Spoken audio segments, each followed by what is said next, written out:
ಗುರುಗಳ ಪಾದಗಳಿಗೆ ನಮಸ್ಕರಿಸ್ತಾ, ಹಿರಿಯ ಕಲಾವಿದರು ಜಗ್ಗೇಶ್ ಅವರಿಗೆ ನಮಸ್ಕರಿಸ್ತಾ,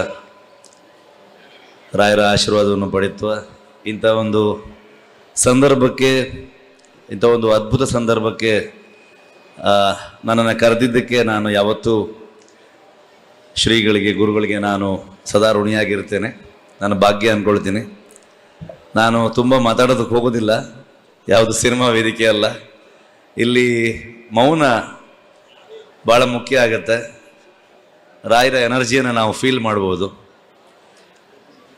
ನಮ್ಮಲ್ಲಿ ನನ್ನ ತಾಯಿ ರಾಯರ ತುಂಬ ದೊಡ್ಡ ಭಕ್ತೆ.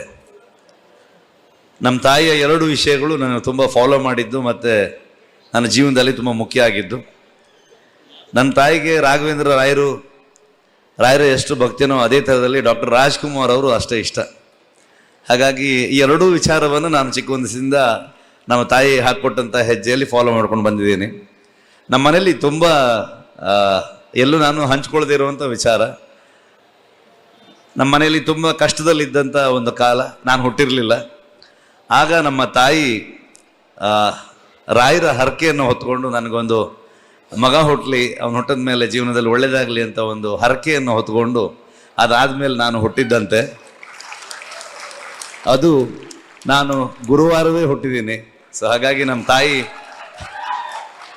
ಯಾವಾಗಲೂ ಹೇಳ್ತಾ ಇರ್ತಾರೆ, ನನಗೆ ಏನೇ ಕಷ್ಟ ಬಂದಾಗ ನಮ್ಮ ತಾಯಿ ಹತ್ರ ಹೇಳಿದಾಗ, ನೀನು ರಾಯರ ಹರಕೆ ಹೊತ್ಕೊಂಡು ಹುಟ್ಟಿದವನು, ನೀನು ಗುರುವಾರ ಹುಟ್ಟಿದೆಯಾ, ನಿನಗೆ ಒಳ್ಳೇದಾಗತ್ತೆ, ರಾಯರನ್ನ ನೆನೆಸ್ಕೊಂಡು ಮುಂದೆ ಹೋಗುವಂತ. ಹಾಗಾಗಿ ಇವತ್ತವರೆಗೆ ಏನೇ ವಿಚಾರಗಳು ಬಂದರೂ ಜೀವನದಲ್ಲಿ ರಾಯರನ್ನ ಸ್ಮರಿಸ್ಕೊಂಡ್ರೆ, ಎಷ್ಟೋ ಸಲ ಶೂಟಿಂಗ್ ಆಗ್ಬೇಕಾದ್ರೆ ನಮಗೆ ಏನೇ ತೊಂದರೆಗಳು ಬಂದಾಗ ರಾಯರನ್ನ ಒಂದು ಸ್ಮರಣೆ ಮಾಡಿದ್ರೆ ಕಣ್ಮುಚ್ಚಿ ತೆರೆಯಷ್ಟರಲ್ಲಿ ಅಂಥ ಕಷ್ಟಗಳು ಪಾರಾಗಿ ಹೋದಂಥ ನನ್ನ ಅನುಭವಕ್ಕೆ ಬಂದಂಥದ್ದಿದೆ.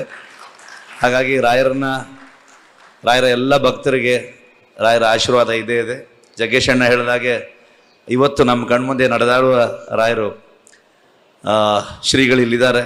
ಅವರ ಮಾರ್ಗದರ್ಶನ, ನಾನು ಚಿಕ್ಕ ವಯಸ್ಸಿಂದ ಮಂತ್ರಾಲಯಕ್ಕೆ ಬರ್ತಾನೆ ಇದ್ದೀನಿ.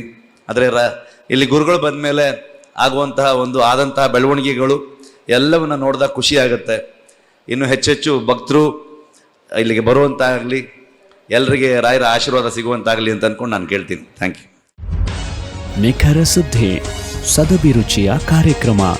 ನೀವು ನೋಡ್ತಾ ಇದ್ದೀರಾ ಕಹಳೆ ನ್ಯೂಸ್, ಸಮಾಜದ ಜಾಗೃತಿಗಾಗಿ ವಸ್ತುನಿಷ್ಠ ವರದಿ.